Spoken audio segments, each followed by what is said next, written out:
L'équipage du jour, c'est le régional de l'étape. C'est le bateau Normandie avec son team manager Benoît Charon à mes côtés. Salut Benoît. Bonjour, ça va? Que l'on récupère, j'ai envie de dire, après une étape de plus de 25 heures en mer entre Brest-Kens et Dieppe. Comment ça s'est passé tout de suite cette étape? Tu y étais, hein, tu étais sur le bateau. J'ai l'impression d'être un vieux sachet de thé, en fait, tu vois. T'as pris un peu d'eau, quoi. On a pris un peu d'eau, ça a duré longtemps, je suis un peu essoré, c'est vrai. Ouais. Bon, et l'équipage, les petits jeunes avec qui tu es? Écoute, on n'a pas progressé au niveau des résultats. Mais vous gardez la place de leader au classement amateur. Exactement, mais bon, les étapes au large sont toujours des moments un peu difficiles pour nous. Pourquoi? Parce que l'équipage est très jeune, l'équipage est issu de tous les clubs de la Normandie. La Normandie au sens large. Au sens large, haute et basse. Haute et basse.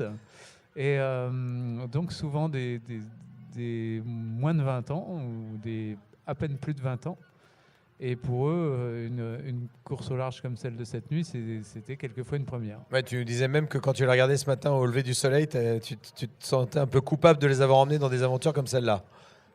Bon, j'ai pas eu honte parce que j'ai fait ça aussi à leur âge, mais je me suis dit quand même, hein, c'est pas facile. Qu'est-ce qui te motive autant d'avoir tous ces jeunes qui font de la voile avec toi?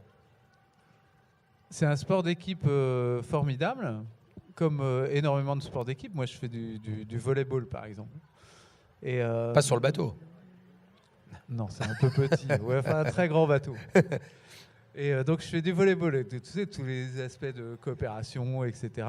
Mais en plus, ce que tu as en plus dans la voile, c'est la confrontation directe avec les éléments, l'interprétation de la météo, le fait de se retrouver dans des situations difficiles où tu ne peux pas dormir, où il faut être aux aguets, surveiller la moindre risée.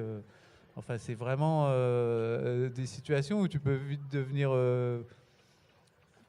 Toi, tu deviendrais désagréable, je pense. C'est vrai? Par exemple. Moi, acariâtre. Ouais, pas de maquilleuse, rien. Voilà. Zut, oui, effectivement, il faut faire attention.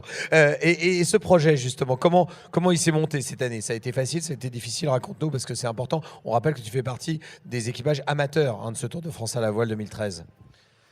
Écoute, je monte des projets de Tour de France à la voile depuis un bout de temps. Je dois être sur le tour peut-être le recordman de participation au niveau du nombre de participations. Mais surtout, j'ai monté beaucoup de projets normands. Et j'y pensais parce qu'on est à Dieppe.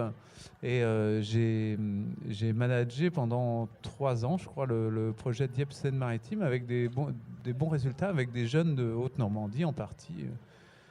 On récupère un ou deux bas normands quand même.